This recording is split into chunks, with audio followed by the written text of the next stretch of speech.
നമസ്കാരം, എല്ലാവർക്കും പ്രവാസി മലയാളിയിലേക്ക് സ്വാഗതം. സൗദി കിരീടാവകാശി സൽമാൻ രാജാവ് ഇപ്പോഴും ആശുപത്രിയിൽ തുടരുകയാണ്. 86-കാരനായ രാജാവിനെ സൗദി തുറമുഖ നഗരമായ ജിദ്ദയിലെ കിങ് ഫൈസൽ സ്പെഷ്യലിസ്റ്റ് ആശുപത്രിയിലാണ് പ്രവേശിപ്പിച്ചിരിക്കുന്നത്.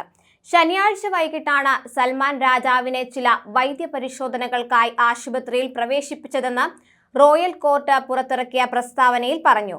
അദ്ദേഹത്തെ കൊളോണോസ്കോപ്പിക്ക് വിധേയമാക്കിയെന്ന വാർത്തയാണ് ഇപ്പോൾ പുറത്തുവരുന്നത്. ഫലം തൃപ്തികരമാണെന്ന് റോയൽ കോടതി ഇറക്കിയ പ്രസ്താവനയിൽ പറയുന്നുണ്ട്. വിശ്രമം ആവശ്യമായതിനാൽ ആശുപത്രിയിൽ തന്നെ തുടരുമെന്നും പ്രസ്താവനയിൽ വ്യക്തമാക്കുന്നു. സൽമാൻ രാജാവിന്റെ ആരോഗ്യസ്ഥിതിയെക്കുറിച്ചോ വൈദ്യപരിശോധനയുടെ സ്വഭാവത്തെക്കുറിച്ചോ സൗദി ഔദ്യോഗിക പ്രസ് ഏജൻസിയുടെ റിപ്പോർട്ട് നൽകിയിട്ടില്ല. രാജാവിന്റെ ആരോഗ്യം സസൂക്ഷ്മം നിരീക്ഷിക്കപ്പെടുന്നുണ്ട്. ഈ വർഷം ആദ്യം സൽമാൻ രാജാവിനെ റിയാദിലെ ആശുപത്രിയിൽ പ്രവേശിപ്പിച്ചത് തന്റെ ഹൃദയ പേസ് മേക്കറിന്റെ ബാറ്ററി മാറ്റാൻ വേണ്ടിയാണ് എന്ന് മാധ്യമങ്ങൾ റിപ്പോർട്ട് ചെയ്തിരുന്നു.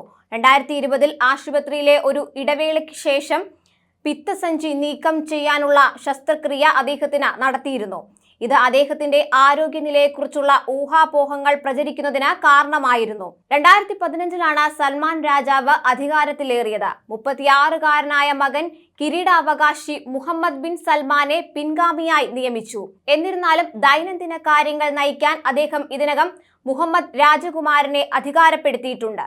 അധികാരത്തിലേക്ക് ഉയർത്തപ്പെട്ടതിനു ശേഷം മുഹമ്മദ് രാജകുമാരൻ സാമൂഹിക പരിഷ്കാരങ്ങളിലൂടെ രാജ്യത്തെ ഉയർത്തുകയും രാജകീയ എതിരാളികളെ അകറ്റി നിർത്തുകയും എതിരാളികളെ അടിച്ചമർത്തുകയും ചെയ്തു. ഇത് വലിയ വിവാദങ്ങൾക്ക് കാരണമായിരുന്നു. കൂടുതൽ പ്രവാസി വാർത്തകൾക്കായി ഈ ചാനൽ സബ്സ്ക്രൈബ് ചെയ്യുക.